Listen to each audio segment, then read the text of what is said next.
एक कुमार जंग लड़ी है ते किते जंग लिखा है कि सरका नदी कंधे उत्ते मेरी रात जग चढ़ पई सिंध कोर में सीगा दे कौन लगदा वाज की धौना ते दिल लाते मोल अमर का पूरा ते कौन लगदा महाराज ये महाराज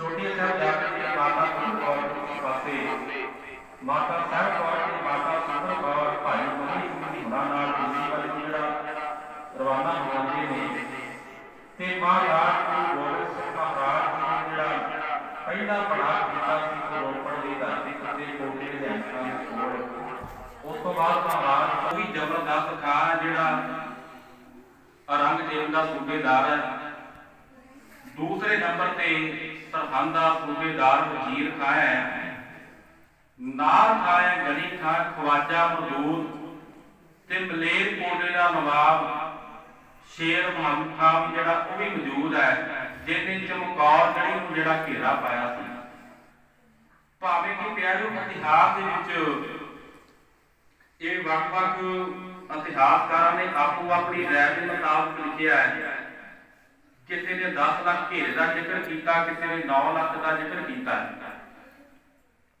क्योंकि ज्यादा जिहड़ा इतिहास में जिक्र है वो 10 लाख का आउंदा है कि 10 लाख जिहड़ी फौज ने चमकौर गढ़ी नूं घेरा पा लिया ते सब तो पहला इस तरह की गैर-रूपी प्लानिंग बनाई गई कि जिहड़ा नार खां सी उन्हें यह दावा किया कि मैं गढ़ी नूं पौड़ी ला के जिहड़ा बादशाह जी नूं पकड़ के लियावांगा जदों प्यार के नार खां पौड़ी लैके गढ़ी दे नेड़े जाता है ते इहने पौड़ी उत्ते चढ़ के महाराज जी दे कोल पहुंचण की कोशिश की गुरु कलगी दा पिता जी ने एक तीर जिहड़ा मार के जिहड़ा कि नार खां सी उहनूं धरती ते सिट दित्ता उस तो बाद वारी आउंदी है गनी खां दी वो भी जदों गढ़ी दे नेड़े पहुंचण लगा महाराज जी जिहड़ा अपनी आवाज उन्होंने आवाज दी है महाराज जी ने एक तीर मार के जिहड़ा वो गनी खां नूं धरती ते सिट दित्ता फिर उस तो बाद ख्वाजा मदूद की गल आउंदी है क्योंकि महाराज जी ने जफरनामे दे विच इहनूं ख्वाजा कैर भी कहा क्योंकि ये डरदा होया महाराज जी के सामने नहीं आया किते कलगी दा पिता जी गढ़ी तो पुत्र के जिहड़ा वो मैनूं ढा ना लैण ये डरदा होया काम भी कोले जिहड़ा रुक गया इस वास्ते महाराज जी ने जिहड़ा कोई जफरनामे दे जरनैल सी जिहड़ा पाण दा बीड़ा जवा के सौं खांदा सी कि मैं कलगी दा पातशाह जी नूं पकड़ के लियावांगा वो डरदा होया काम दे कोले लुक गया ते जिहड़ा सूबेदार वजीर खां सी सरहंदा उहने फौज नूं इकट्ठा कीता कि 2 जरनैल मारे चुके जा चुकी है एक जिहड़ा वो डरदा कंध कोले लुक गया ते इधर महाराज जी ने भी गढ़ी का दरवाजा खोलण दा हुक्म कर दिता सिखां नूं मैदानी जंग दे विच जिहड़ा भेजना महाराज जी ने शुरू कर दिता बड़ा युद्ध ते होए जदों सिंह शहीदी प्राप्त कर गए उस तो बाद गुरु गोबिंद सिंह महाराज जी के लख ते जिगर बाबा अजीत सिंह कोल आउंदे ने कहण लगे पिता जी मैनूं आखिया जो मैं मैदानी जंग विच जावां दुश्मनां नाल जुड़ के शहादत प्राप्त करां गुरु कलगीधर पिता जी को आग्ञा लैके बाबा अजीत सिंह की मैदानी जंग विच जांदे ने सिखां समेत ते जदों बाबा अजीत सिंह मैदानी जंग विच जांदे ने ते इन्हां दा मुकाबला करन वास्ते आलमर खां सामने आउंदा है क्योंकि प्यारो आपकी जानकारी वास्ते ये भी दसांगा कि जिहड़ा ये आलमर खां है ये कौन है जिस जलालुद्दीन ने गुरु तेग बहादुर साहब महाराज ते वार किया ओदा एक पोतरा है आलमर खां उधरों ये समाणे के जलालुद्दीन का पोतरा है आलमर खां ते इधरों गुरु तेग बहादुर साहब महाराज का पोतरा है बाबा अजीत सिंह ते जिहड़ा ये आलमर खां सी मेरे अपना शरीर लोहे के नाल खड़िया कि बड़ा मान सी मेरे उत्ते जिहड़ा कोई वार होना है ਤੇ ਜਿਸ ਵਕਤ ਬਾਬਾ ਜੁਝਾਰ ਸਿੰਘ ਜੀ ਦੇ ਸਾਹਮਣੇ ਆਉਂਦਾ ਤੇ ਬਾਬਾ ਜੁਝਾਰ ਸਿੰਘ ਜੀ ਨੇ ਜ਼ੋਰ ਦੇ ਨਾਲ ਜਿਹੜਾ ਉਹ ਨੇਜਾ ਮਾਰਿਆ ਤੇ ਬਾਬਾ ਜੀਤ ਸਿੰਘ ਦਾ ਵੱਜਿਆ ਹੋਇਆ ਨੇਜਾ ਅਰਵਰ ਖਾਂ ਦੀ ਛਾਤੀ ਤੇ ਜਾ ਕੇ ਵੱਜਦਾ ਕਿ ਜਿਹੜਾ ਮੌਤ ਦੇ ਘਾਟ ਉਤਾਰਿਆ ਜਾਂਦਾ। ਤੇ ਫਿਰ ਜਿਹੜਾ ਇਹ ਸਰਹੰਦ ਦਾ ਸੂਬੇਦਾਰ ਹੀਰ ਖਾਂ ਸੀ, ਇਹਨੇ ਆਪਣੇ ਜਰਨੈਲਾਂ ਨੂੰ ਲਗਾਰਿਆ ਕਿ ਬਾਬਾ ਅਜੀਤ ਸਿੰਘ ਨੂੰ ਇਕੱਠੇ ਹੋ ਕੇ ਜਿਹੜਾ ਉਹ ਘੇਰਾ ਪਾ ਲਿਆ ਜਾਵੇ। ਤੇ ਪਿਆਰੋ ਇਤਿਹਾਸ ਦੇ ਵਿੱਚ ਜੋਗੀ ਅੱਲਾ ਜਾਗ ਖਾਂ ਵਾਲਿਆਂ ਨੇ ਇਹ ਲਿਖਿਆ ਹੈ ਕਿ ਬਾਬਾ ਅਜੀਤ ਸਿੰਘ ਦੇ ਜਿਹੜੇ ਸਰੀਰ ਦੇ ਉੱਤੇ 300 ਤੋਂ ਵੱਧ ਫੱਟ ਲੱਗੇ। ਆਖਰਕਾਰ ਗੁਰੂ ਕਲਗੀਧਰ ਪਾਤਸ਼ਾਹ ਜੀ ਦਾ ਵੱਡਾ ਸਾਹਿਬਜ਼ਾਦਾ ਬਾਬਾ ਅਜੀਤ ਸਿੰਘ ਮੈਦਾਨੀ ਜੰਗ ਵਿੱਚ ਸ਼ਹਾਦਤ ਦਾ ਜੰਮ ਕੀਤੇ। ਉਸ ਤੋਂ ਬਾਅਦ ਬਾਬਾ ਜੁਝਾਰ ਸਿੰਘ ਜੀ ਵੀ ਪਾਤਸ਼ਾਹ ਦੇ ਕੋਲ ਆਉਂਦੇ ਨੇ, ਕਹਿਣ ਲੱਗੇ ਪਿਤਾ ਜੀ ਮੈਨੂੰ ਵੀ ਵੱਡੇ ਵੀਰ ਵਾਂਗੂ ਆਗਿਆ ਤੋਂ ਮੈਂ ਵੀ ਮੈਦਾਨੀ ਜੰਗ ਵਿੱਚ ਜਾਵਾਂ, ਦੁਸ਼ਮਣਾਂ ਦੇ ਨਾਲ ਵੀ ਸ਼ਹਾਦਤ ਪ੍ਰਾਪਤ ਕਰਾਂ। ਤੇ ਬਾਬਾ ਜੁਝਾਰ ਸਿੰਘ ਜੀ ਵੀ ਸਿੱਖਾਂ ਸਮੇਤ ਮੈਦਾਨੀ ਜੰਗ ਵਿੱਚ ਤਿਆਰੀ ਜਾਂਦੇ ਆ। ਉਹ ਵੀ ਦੁਸ਼ਮਣਾਂ ਦੇ ਨਾਲ ਜੂਝਦੇ ਹੋਏ ਸ਼ਹਾਦਤ ਪ੍ਰਾਪਤ ਕਰ ਜਾਂਦੇ ਨੇ। ਤੇ ਜਦੋਂ ਸਾਹਿਬਜ਼ਾਦਿਆਂ ਦੀ ਸ਼ਹਾਦਤ ਹੁੰਦੀ ਹੈ ਤੇ ਗੁਰੂ ਕਲਗੀਧਰ ਪਿਤਾ ਜੀ ਜਿਹੜੇ ਸ਼ਹਾਦਤ ਹੋਣ ਦੇ ਸਾਹਿਬਜ਼ਾਦਿਆਂ ਦਾ ਜਕਾਰੇ ਛੱਡ ਕੇ ਜਿਹੜਾ ਉਹ ਸਵਾਗਤ ਕਰਦੇ ਨੇ। ਦੁਨੀਆ ਦੇ ਵਿੱਚ ਪਿਆਰੇ ਇੱਕੋ ਇੱਕ ਗੁਰੂ ਹੈ, ਗੁਰੂ ਗੋਬਿੰਦ ਸਿੰਘ ਮਹਾਰਾਜ ਪੁੱਤਰਾਂ ਦੀ ਸ਼ਹਾਦਤ ਹੋ ਰਹੀ ਹੈ ਤੇ ਜਿਹੜਾ ਪਿਤਾ ਹੈ ਉਹ ਜਕਾਰੇ ਛੱਡ ਕੇ ਸਵਾਗਤ ਕਰ ਰਿਹਾ।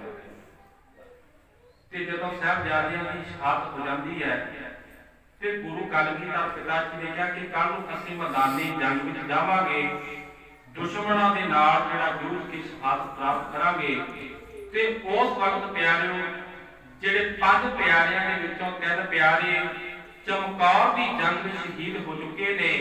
ਬਾਬਾ ਦਇਆ ਸਿੰਘ, ਬਾਬਾ ਧਰਮ ਸਿੰਘ ਤੇ ਭਾਈ ਮਾਨ ਸਿੰਘ ਔਰ 2 ਹੋਰ ਸਿੱਖਾਂ ਦਾ ਜ਼ਿਕਰ ਆਉਂਦਾ ਜਿਨ੍ਹਾਂ ਨੇ ਪਾਤਸ਼ਾਹ ਜੀ ਨੂੰ ਹੱਥ ਜੋੜ ਕੇ ਬੇਨਤੀ ਕੀਤੀ, ਕਹਿਣ ਲੱਗੇ ਪਾਤਸ਼ਾਹ ਤੁਸੀਂ ਮੈਦਾਨੀ ਜੰਗ ਵਿੱਚ ਨਾ ਜਾਓ, ਕਿਉਂਕਿ ਜੇ ਤੁਸੀਂ ਮੈਦਾਨੀ ਜੰਗ ਜਾ ਕੇ ਸ਼ਹੀਦ ਹੋ ਗਏ ਤੇ ਸਾਨੂੰ ਜਿਹੜਾ ਉਹ ਤੁਹਾਡੇ ਵਰਗਾ ਕਿਤੇ ਗੁਰੂ ਨਹੀਂ ਮਿਲੇਗਾ। ਇਸ ਕਰਕੇ ਸਾਡੀ ਇਹ ਹੱਥ ਜੋੜ ਕੇ ਬੇਨਤੀ ਹੈ ਕਿ ਚਮਕੌਰ ਦੀ ਜੜੀ ਨੂੰ ਜਿਹੜਾ ਉਹ ਛੱਡ ਕੇ ਬਾਹਰ ਕਿਤੇ ਜਾਇਆ ਜਾ ਸਕੇ। ਤੇ ਮਹਾਰਾਜ ਕਹਿਣ ਲੱਗੇ ਕੱਲ ਨੂੰ ਦੁਨੀਆ ਦੇ ਲੋਕਾਂ ਨੇ ਕਹਿਣਾ ਕਿ ਬਗਾਨੇ ਮਾਵਾਂ ਦੇ ਪੁੱਤ ਮਰਵਾ ਕੇ ਆਪ ਗੋਬਿੰਦ ਸਿੰਘ ਚਮਕੌਰ ਗੜੀ ਨੂੰ ਛੱਡ ਕੇ ਚਲਿਆ ਗਿਆ। ਇਸ ਤਰ੍ਹਾਂ ਕਿਸ ਤਰ੍ਹਾਂ ਹੋ ਸਕਦਾ ਹੈ? ਇਸ ਤਰ੍ਹਾਂ ਨਹੀਂ ਜਾਵਾਂਗੇ, ਅਸੀਂ ਲਗਾ ਕੇ ਜਾਵਾਂਗੇ। ਮਹਾਰਾਜ ਜੀ ਨੇ ਫਿਰ ਤਾੜੀ ਦੇ ਉੱਤੇ ਤਾੜੀ ਮਾਰੀ ਕਿ ਅਸੀਂ ਕਿਲੇ ਨੂੰ ਛੱਡ ਕੇ ਜਾ ਰਹੇ ਹਾਂ ਗੜੀ ਨੂੰ। ਇਹ ਕਰ ਕਿਸੇ ਦੇ ਵਿੱਚ ਹਿੰਮਤ ਹੋਵੇ ਤੇ ਉਹ ਸਾਨੂੰ ਫੜ ਸਕਦਾ ਹੈ। ਮਹਾਰਾਜ ਜਦੋਂ ਚਮਕੌਰ ਦੀ ਗੜੀ ਨੂੰ ਛੱਡ ਕੇ ਜਾਂਦੇ ਨੇ ਤੇ ਜਿਸ ਵਕਤ ਮਹਾਰਾਜ ਚਮਕੌਰ ਦੀ ਗੜੀ ਨੂੰ ਛੱਡ ਕੇ ਬਾਹਰ ਜਾਂਦੇ ਨੇ, ਮਹਾਰਾਜ ਜੀ ਨੇ ਸਭ ਤੋਂ ਪਹਿਲਾਂ ਜਿਹੜਾ ਬੜਾ ਕੀਤਾ ਹੈ ਉਹ ਲਾਹੌਰ ਦੀ ਧਰਤੀ ਉੱਤੇ ਕੀਤਾ ਹੈ। ਕਿ ਮੈਂ ਲਾਹੌਰ ਵਿੱਚ ਕੌਣ ਰਹਿ ਰਿਹਾ? ਪੂਰਨ ਪਸੰਦ ਰਹਿ ਰਿਹਾ, ਜਿਹੜਾ ਬਾਦਸ਼ਾਹ ਜੀ ਨੂੰ ਬੇਨਤੀ ਕਰਦਾ ਸੀ ਮਹਾਰਾਜ ਕਹਿੰਦੇ ਸਾਡੇ ਇਲਾਕੇ ਵਿੱਚ ਆਏ ਤੇ ਘਰ ਚਰਨ ਪਾ ਕੇ ਜਾਣਾ।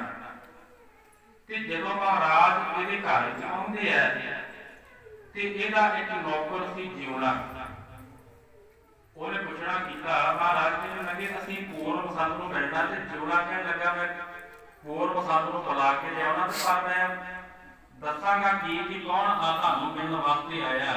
ਤੇ ਮਹਾਰਾਜ ਕਹਿਣ ਲੱਗੇ ਕਿ ਪੂਰਨ ਪਸੰਦ ਨੂੰ ਜਾ ਕੇ ਕਹਿਣਾ ਅਸੀਂ ਅਨੰਦਪੁਰ ਸਾਹਿਬ ਤੋਂ ਆਏ ਹਾਂ। ਤੇ ਜਿਸ ਵਕਤ ਪਿਆਰੇ ਇਹਦਾ ਨੌਕਰ ਜਿਉਣਾ ਪੂਰਨ ਪਸੰਦ ਨੂੰ ਜਾ ਕੇ ਦੱਸਦਾ ਕਿ ਗੁਰੂ ਗੋਬਿੰਦ ਸਿੰਘ ਮਹਾਰਾਜ ਆਪਣੇ ਘਰ ਵਿੱਚ ਆਏ ਨੇ। ਕਿ ਪਿਆਰੇ ਜਿਹੜਾ ਇਹ ਪੂਰਨ ਪਸੰਦ ਕਦੇ ਮਹਾਰਾਜ ਜੀ ਨੂੰ ਕਹਿੰਦਾ ਸੀ ਕਿ ਸਾਡੇ ਇਲਾਕੇ ਵਿੱਚ ਆਏ ਘਰ ਵਿੱਚ ਚਰਨ ਪਾ ਕੇ ਜਾਇਓ। ਅੱਜ ਇਹ ਸਮੇਂ ਦੇ ਹਾਲਾਤਾਂ ਤੋਂ ਜਾਣੂ ਹੈ ਕਿ ਇਸ ਤਰ੍ਹਾਂ ਮਹਾਰਾਜ ਜੀ ਨੇ ਅਨੰਦਪੁਰ ਸਾਹਿਬ ਦਾ ਕਿਲਾ ਛੱਡਿਆ। ਫਿਰ ਚਮਕੌਰ ਦੀ ਜੰਗ ਮਹਾਰਾਜ ਜੀ ਨੇ ਲੜੀ ਹੈ ਕਿ ਜਿਹੜੀ ਸਰਕਾਰ ਹੈ ਉਹ ਪਾਤਸ਼ਾਹ ਜੀ ਦੇ ਮਗਰ ਲੱਗੀ ਹੋਈ ਹੈ। ਇਸ ਕਰਕੇ ਜਿਹੜੀ ਉਹ ਸਾਡੇ ਉੱਤੇ ਸਖਤੀ ਹੋਵੇਗੀ। ਤੇ ਜਿਹੜਾ ਇਹ ਪੂਰਨ ਪਸੰਦ ਆਪਣੇ ਨੌਕਰ ਜਿਉਣੇ ਨੂੰ ਕਹਿਣ ਲੱਗਾ ਕਿ ਮਹਾਰਾਜ ਨੂੰ ਇਹ ਗੱਲ ਜਾ ਕੇ ਤੁਸੀਂ ਆਖੋ ਕਿ ਜੇ ਤੁਹਾਡੇ ਦਰਸ਼ਨਾਂ ਦੀ ਲੋੜ ਹੋਈ ਅਸੀਂ ਆਪ ਚੱਲ ਕੇ ਆ ਜਾਵਾਂਗੇ। ਤੇ ਪਰ ਪਿਆਰੋ ਜਿਹੜਾ ਇਹਦਾ ਨੌਕਰ ਸੀ ਜਿਉਣਾ ਉਹਦੀ ਬੜੀ ਪ੍ਰੇਮ ਸ਼ਰਧਾ ਪਾਤਸ਼ਾਹ ਉੱਤੇ ਬੜੀ ਹੈ। ਇੱਥੋਂ ਤੱਕ ਵੀ ਪਿਆਰੋ ਗਿਆਨੀ ਵਿਆਸ ਸਿੰਘ ਨੇ ਜ਼ਿਕਰ ਕੀਤਾ कि जिहड़ी टेंट का सहारा महाराज जी ने माछीवाड़े के जंगलों में लाया सी, वो जिहड़ी टेंट सी वो पूर्ण मसाब के घरों अनवालपुर दे विचों ओहदे नौकर जोड़े ने जिहड़ी गुरु गोबिंद सिंह महाराज जी नूं दित्ती सी, विच अग बाल के दित्ती। कहण लगा बादशाह मेरे को बोल की कोई आप जी को भेंट करने वास्ते नहीं है, महाराज आ टेंट है ये अग बाल के मैं आप जी को दे रहा है, क्योंकि ठंड ज्यादा होने के कारण आप इस अग का जिहड़ा आनंद प्राप्त कर सको। कि महाराज जी ने फिर उस टेंट का सहारा माछीवाड़े के जंगलों में चलाया। ते हुण प्यारो अपनी जिहड़ी सुरती है एक बार आपां फिर सरसा नदी के कंढे उत्ते लियाउणी है, क्योंकि महाराज जी का परिवार विछोड़ा इत्थे पिया। छोटे साहिबजादे ते माता गुजर कौर पासे जाते ने कि जदों ये सरसा नदी के कंढे ते हुंदे होए आखिरकार जिहड़ा साहिबजादियां ने पहला पड़ाव कीता है वो जग ढेरा नगर है, बाबा कन्मो मास्ती की झौंपड़ी में कीता है। इत्थे साहिबजादियां ने एक रात कटी है कि उधर जिहड़ा गंगू ब्राह्मण सी उन्होंने ये पता लग चुका सी कि इस तरह गुरु पातशाह जी का जिहड़ा परिवार सरसा नदी के कंढे कुंढे विछड़ चुका, ये जंगल के विच भाल कर रहा सी कि कोई सिख मिल जावे। आखिरकार एक कमो मास्की के कोल पहुंचा, आके पुछना कीता कि कोई सिख तैनूं मिलिया है इस तरह जंगल के विच। कि कम्मा मास्की हाथ जोड़ के कहण लगा कि मेरे घर दे विच गुरु गोबिंद सिंह महाराज जी की साहिबजादी की माता जी जिहड़े वो मेरी झौंपड़ी विच ने। ये गंगू ब्राह्मण कहण लगा फिर मन्नू बड़ा कि जिस वक्त प्यारो गंगू ब्राह्मण माता गुजर कौर ते साहिबजादियां दे कोल जांदा है, इहने माता जी नूं नमस्कार कीती है।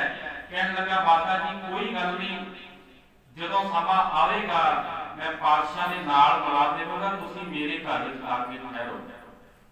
फिर माता गुजर कौर ते साहिबजादे नूं अपने नाल लैके सहेड़ी वाल नूं रवाना हो जांदा है। ते प्यारो जिहड़ा दूसरा पड़ाव जिहने कीता वो आई नौर नगर विच कीता। उस तो बाद सहेड़ी लै जांदा है ते जिस वक्त साहिबजादे ते माता गुजर कौर जी गंगू ब्राह्मण के घर विच पहुंचदे है, इहने बड़ा पहला उतों आदर सत्कार कीता। ते जिस वक्त इहदी माता खाड़ा प्यार करन लगी साहिबजादियां ते माता गुजर कौर वास्ते, ते इहदा जिहड़ा मन सी प्यार वो बेईमान हो गया, क्योंकि माता गुजर कौर जी के कमर कस्से दे विच इहने मोहरां दी खोजी देख ली ते इहदा जिहड़ा मन सी वो बेईमान हो गया। अपनी मां नूं कहण लगा माता कि खाणे नूं जिहड़ी को जहर मिला दे ते इन्हां दे कोल अशरफियां ने आपां कल नूं अमीर हो जावांगे, ये जिहड़े जहर खा के मर जाणगे। ते ओहदी मां बड़ी धार्मी सी, कहण लगी पापिया की खैर ना कमा। ते जिस वक्त माता गुजर कौर ते छोटे साहिबजादे रात के समय आराम कर रहे सन, ये जिहड़ा पापी ना टलिया, इहने जिहड़ी मोहरा वाली खुलजी सी उस नूं उठाया ते माता गुजर कौर जी ने देख लिया। ते जिस वक्त प्यार सवेर का समा हुंदा ते माता गुजर कौर जी ने ये पुछना कीता, कहण लगे गंगू जिहड़ियां रात मोहरा जगियां ने वो किते सांभ के रख लईआं, पर प्यारो इहनूं बड़ा दुख होया, ये बड़ा गुस्से दे विच आया। कहण लगा एक ते अपने घर विच मैं तुहानूं पनाह दित्ती, दूसरा मेरे उत्ते अंजाम ला रहे हो। ये गंगू ब्राह्मण उस समय प्यारो मरेंगे ठाणे दे विच जांदा है, जानी खां ते मानी खां ये उत्ते पुलिस मुलाजम ने इन्हां नूं बुला के ले आउंदा ते इहने गुरु गोबिंद सिंह महाराज जी के साहिबजादे ते माता गुजर कौर नूं ये सिपाहियां ने गिरफ्तार कीता। ते विधाता सिंह तीर लिखदा है कि असल वैसरी जग नूं हार बैठा विच छड्ड के देख के माल गंगू, तीर पत सी ब्राह्मणां दा पर निकलिया बड़ा चंडाल गंगू। क्योंकि जिहड़ी माया है प्यारो वो वड्डे वड्डे इन्हां दे मन डला दिंदी है।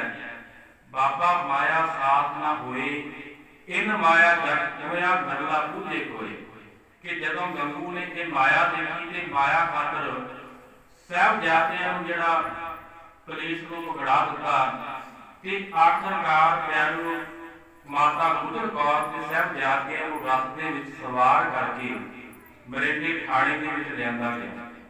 उत्थे अज भी प्यार मजेद मौजूद है जिथे साहिबजादे ने माता गुजर कौर जी को रखिया गया है। उस तो बाद फिर इन्हां नूं गड्डियां दे विच बिठा के सरहद की धरती उत्ते लिआंदा गया ते ठंडे बुरज दे विच जिहड़ा ओह बंद कर दिता गया।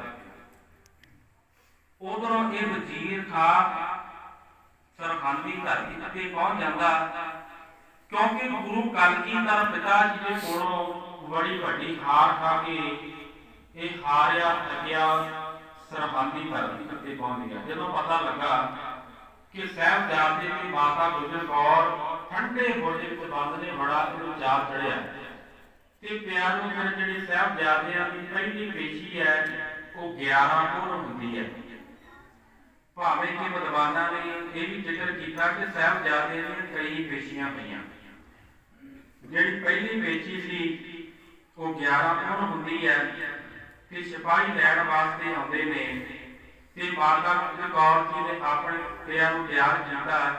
सिपाहियां दे नाल जिहड़ा सूबे सरहद दी कचहरी वल नूं माता जी जिहड़ा अपने पोते नूं ਤੋਰਦੇ ते जिहड़े सिपाही ने ये सारी वार समझाउंदे गए कि बच्चों जाके सूबे नूं सलाम करियो कि जिस वक्त गुरु पातशाह जी ने साहिबजादे सूबे सरहद की कचहरी में जाते हैं दोवां ने एक दूजे वल तकिया ते आखिया वाहिगुरू जी का खालसा वाहिगुरू जी की फतेह।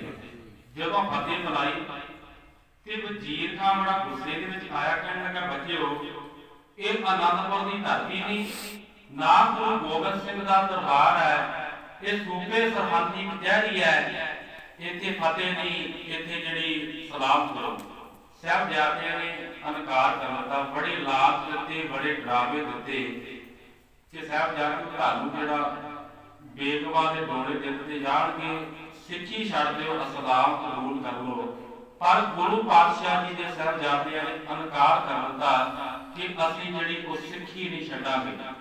ये 11 पूर्व की पेशी है जी। उस तो बाद फिर 12 पूर्व फिर साहिबजादियां की पेशी होनी है ते रात के समय साहिबजादियां ठंडे बुरज दे विच बंद कर दिता गया ते माता गुजर कौर जी ने अपने पोतिਆਂ ਨੂੰ गुरु अर्जन देव साहब महाराज जी की शहादत की साखी गुरु तेग बहादुर साहब महाराज की शहादत की जड़ियां वो साखियां सुनाइयां कहंदे कि पुत्रो देखियो किते अपने दादा पिता गुरु तेग बहादुर साहब महाराज जी चिट्ठी जट जो दाखना ला देना। इस तरह माता गुजर कौर जी साहिबजादियां नूं साखियां सुणाउंदे ते आखिरकार प्यार 12 का दिन चढ़िया कि सिपाही लैण वास्ते आउंदे ने ते सिपाहियां दे नाल फिर माता गुजर कौर जी ने अपने पोतरिਆਂ ਨੂੰ ਤੋੜਿਆ है ते जदों एक कचहरी दे विच पहुंचण लगे ते उस समय इन्हां ने एक चलाकी वरती है कि जिहड़ा कचहरी दा मुख दरवाजा सी ਉਹਨੂੰ बंद कर दिता गया। एक छोटी जी खिड़की खोल दिती।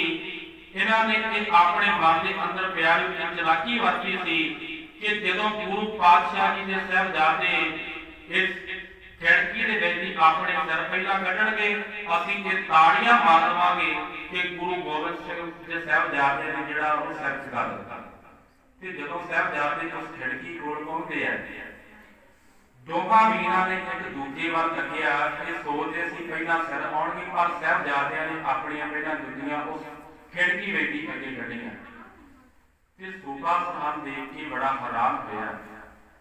फिर साहिबजादियां नूं लाज दिते गए डरावे दिते गए ते पर आखिरकार गुरु गोबिंद सिंह महाराज जी के साहिबजादे ना मन्ने। फिर काजी नूं प्यारों सद्दिया गया क्योंकि जिहड़ा साहिबजादियां उत्ते कानून लागू होया सी वो इस्लाम धर्म की शरह तो उलट कानून लागू होया सी। क्योंकि इस्लाम धर्म की शरह ये नहीं कहती कि किसी बच्चे के उत्ते वार किया जाए या किसी बीबी के उत्ते वार किया जाए। जिहड़ा साहिबजादियां दे उत्ते फतवा जारी होया सी वो शरह तो उलट फतवा जारी होया सी कि कल नूं साहिबजादियां नूं नीहां दे विच चढ़ के जिहड़ा को शहीद कर दिता जाए। 12 को फिर ਰਾਤ ਦੇ ਸਮੇਂ ਸਾਹਿਬਜ਼ਾਦਿਆਂ ਨੂੰ ਠੰਡੇ ਬੁਰਜ ਵਿੱਚ ਬੰਦ ਕਰ ਦਿੱਤਾ ਗਿਆ। ਫਿਰ ਪਿਆਰੇ ਨੂੰ 13 ਪੋਹ ਦਾ ਦਿਨ ਚੜ੍ਹਿਆ। ਸਿਪਾਹੀ ਲੈਣ ਵਾਸਤੇ ਬੁਰਜ ਵੱਲ ਆਉਂਦੇ ਨੇ ਤੇ ਮਾਤਾ ਗੁਜਰ ਕੌਰ ਜੀ ਨੇ ਬੜੇ ਪਿਆਰ ਦੇ ਨਾਲ ਆਪਣੇ ਪੋਤਿਆਂ ਨੂੰ ਤਿਆਰ ਕੀਤਾ। ਸੋਹਣੀਆਂ ਸੋਹਣੀਆਂ ਦਸਤਾਰਾਂ ਬੰਨ੍ਹੀਆਂ, ਚੋੜੇ ਸਾਹਿਬ ਪਹਿਨਾਏ ਨੇ, ਕਲਗੀਆਂ ਸਜਾ ਕੇ, ਕਿਉਂਕਿ ਮਾਤਾ ਗੁਜਰ ਕੌਰ ਜੀ ਨੂੰ ਇਹ ਪਤਾ ਸੀ ਕਿ ਅੱਜ ਜਿਹੜਾ ਮੇਰੇ ਪੋਤਿਆਂ ਨੇ ਉਹ ਵਾਪਸ ਨਹੀਂ ਆਉਣਾ। ਤੇ ਜਦੋਂ ਸਾਹਿਬਜ਼ਾਦਿਆਂ ਨੂੰ ਸਿਪਾਹੀ ਲੈਣ ਵਾਸਤੇ ਆਉਂਦੇ ਨੇ, ਆਖਰੀ ਵਾਰ ਮਾਤਾ ਗੁਜਰ ਕੌਰ ਜੀ ਨੇ ਸਾਹਿਬਜ਼ਾਦਿਆਂ ਦੇ ਮੁੱਖ ਤੱਕੇ ਨੇ। ਉਸ ਤੋਂ ਬਾਅਦ ਜਿਹੜਾ ਉਹ ਸਾਹਿਬਜ਼ਾਦਿਆਂ ਦੇ ਮੁੱਖ ਮਾਤਾ ਨੂੰ ਤੱਕਣ ਵਾਸਤੇ ਨਹੀਂ ਪ੍ਰਾਪਤ। ਸਾਹਿਬਜ਼ਾਦੇ ਫਿਰ ਕਚਹਿਰੀ ਦੇ ਵਿੱਚ ਲੈ ਕੇ ਸਾਹਿਬਜ਼ਾਦਿਆਂ ਨੂੰ ਸਿਪਾਹੀ ਲੈ ਕੇ ਪਹੁੰਚੇ ਨੇ ਤੇ ਸੂਬੇਦਾਰ ਵਜ਼ੀਰ ਖਾਨ ਨੇ ਫਿਰ ਕਿਹਾ ਕਿ ਸਾਹਿਬਜ਼ਾਦੇ ਹਜੇ ਵੀ ਸਮਾਂ। ਤੇ ਸਾਹਿਬਜ਼ਾਦੇ ਕਹਿਣ ਲੱਗੇ ਅਸੀਂ ਸਿੱਖੀ ਨਹੀਂ ਛੱਡਾਂਗੇ, ਸਿੱਖੀ ਦੇ ਵਿੱਚ ਪੂਰਾ ਰਵਾਂਗੇ। ਫਿਰ ਪਿਆਰ ਨੂੰ ਨੀਂਦ ਆਸਾਨੀ ਸ਼ੁਰੂ ਹੋ ਗਈ। ਦੋਵੇਂ ਸਾਹਿਬਜ਼ਾਦੇ ਨੀਂਦ ਦੇ ਵਿੱਚ ਢਾਲ ਕੇ ਜਿਹੜੀ ਨੀਂਦ ਚੜ੍ਹਨੀ ਸ਼ੁਰੂ ਕਰ ਦਿੱਤੀ। ਆਖਿਰਕਾਰ ਜਦੋਂ ਨੀਂਹ ਹੈ ਉਹ ਗੋਡਿਆਂ ਤੱਕ ਆਉਂਦੀ ਹੈ ਤੇ ਜਿਹੜਾ ਮਿਸਤਰੀ ਉਸ ਨੀਂਹ ਨੂੰ ਚੱਲ ਰਿਹਾ ਸੀ ਉਹ ਤੇਜ਼ੀ ਦੇ ਨਾਲ ਭੰਨਣ ਲੱਗਾ। ਤੇ ਬਾਬਾ ਫਤਿਹ ਸਿੰਘ ਕਹਿਣ ਲੱਗੇ ਕਿ ਇਹ ਕੀ ਕਰਦੇ ਆ? ਕਹਿਣ ਲੱਗਾ ਤੁਹਾਡੇ ਗੋਡੇ ਆਏ ਨੇ, ਇੱਟ ਜਿਹੜੀ ਉਹ ਕੱਟ ਕੇ ਲੱਗੇਗੀ। ਤੇ ਬਾਬਾ ਫਤਿਹ ਸਿੰਘ ਕਹਿਣ ਲੱਗੇ ਕਿ ਇਹ ਤੂੰ ਆਮ ਕੰਧ ਨਹੀਂ ਉਸਾਰ ਰਿਹਾ, ਇਹ ਸਿੱਖੀ ਦੀ ਕੰਧ ਹੈ। ਜੇਕਰ ਸਾਡੇ ਗੋਡੇ ਆਦੇ ਨੇ ਤੇ ਅਸੀਂ ਜੱਗ ਸਾਡੇ ਜਿਹੜੇ ਗੋਡੇ ਲਾ ਦੇ। ਪਿਆਰੋ ਫਿਰ ਇਸ ਤਰ੍ਹਾਂ ਹੋਇਆ ਕਿ ਸਾਹਿਬਜ਼ਾਦਿਆਂ ਨੇ ਜਿਹੜੀਆਂ ਉਹ ਚੱਪੜੀਆਂ ਲਾ ਦਿੱਤੀਆਂ ਕਿ ਜਿਹੜੇ ਖੂਨ ਦੇ ਫੁਹਾਰੇ ਵਗਣੇ ਸ਼ੁਰੂ ਹੋ ਗਏ। ਆਖਿਰਕਾਰ ਛਾਤੀਆਂ ਤੱਕ ਪਿਆਰੋ ਠੰਡ ਪਹੁੰਚੀ ਹੈ। ਸਾਹਿਬਜ਼ਾਦਿਆਂ ਦੇ ਦਮ ਘੁੱਟੇ ਗਏ ਤੇ ਕੰਧ ਦੀ ਸਹਾਰ ਨਾ ਸਕੀ। ਜਿਹੜੀ ਕੰਧ ਹੈ ਉਹ ਡਿੱਗ ਪੈਂਦੀ ਹੈ। ਦੋਵੇਂ ਗੁਰੂ ਕਲਗੀਧਰ ਪਾਤਸ਼ਾਹ ਜੀ ਦੇ ਸਾਹਿਬਜ਼ਾਦੇ ਧਰਤੀ ਉੱਤੇ ਡਿੱਗੇ ਨੇ। ਇੱਟਾਂ ਵੱਜਣ ਦੇ ਕਾਰਨ ਸਰੀਰ ਦੇ ਵਿੱਚੋਂ ਜਿਹੜਾ ਉਹ ਖੂਨ ਵਹਿਣਾ ਸ਼ੁਰੂ ਹੋ ਗਿਆ। ਤੇ ਸੂਬੇਦਾਰ ਵਜ਼ੀਰ ਖਾਨ ਨੇ ਫਿਰ ਕਿਹਾ ਕਿ ਹਜੇ ਵੀ ਬਣ ਜਾਓ, ਹਜੇ ਵੀ ਜਿਹੜਾ ਤੁਹਾਡਾ ਇਲਾਜ ਕਰਵਾ ਦਿੱਤਾ ਜਾਵੇਗਾ। ਸਾਹਿਬਜ਼ਾਦਿਆਂ ਦੇ ਕੋਲੋਂ ਪਿਆਰੇ ਬੋਲਿਆ ਨਹੀਂ ਸੀ ਜਾਂਦਾ ਕਿ ਇਹਨਾਂ ਨੇ ਨਾਹ ਦੇ ਵਿੱਚ ਸਿਰ ਖੁਲਾ ਦਿੱਤਾ ਕਿ ਅਸੀਂ ਸਿੱਖੀ ਨਹੀਂ ਛੱਡਣੀ। ਫਿਰ ਵਜ਼ੀਰ ਖਾਨ ਨੇ ਐਲਾਨ ਕਰ ਦਿੱਤਾ ਕਿ ਉੱਠੇ ਕੋਈ ਸੂਰਮਾ ਜਿਹੜਾ ਸਾਹਿਬਜ਼ਾਦਿਆਂ ਨੂੰ ਸਾਹ ਲਗਾ ਕਰ ਦਵੇ।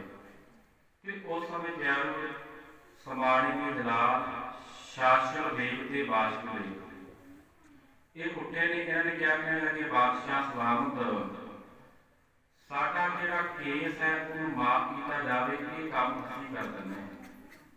ਫਿਰ ਉਹਨਾਂ ਦੋਵਾਂ ਜਲਾਦਾਂ ਨੇ ਸਾਹਿਬਜ਼ਾਦਿਆਂ ਦੀਆਂ ਛਾਤੀਆਂ ਉੱਤੇ ਬੈਠ ਕੇ ਛੁਰੀਆਂ ਦੇ ਨਾਲ ਸਾਹ ਰਗਾਂ ਕੱਢ ਦਿੱਤੀਆਂ।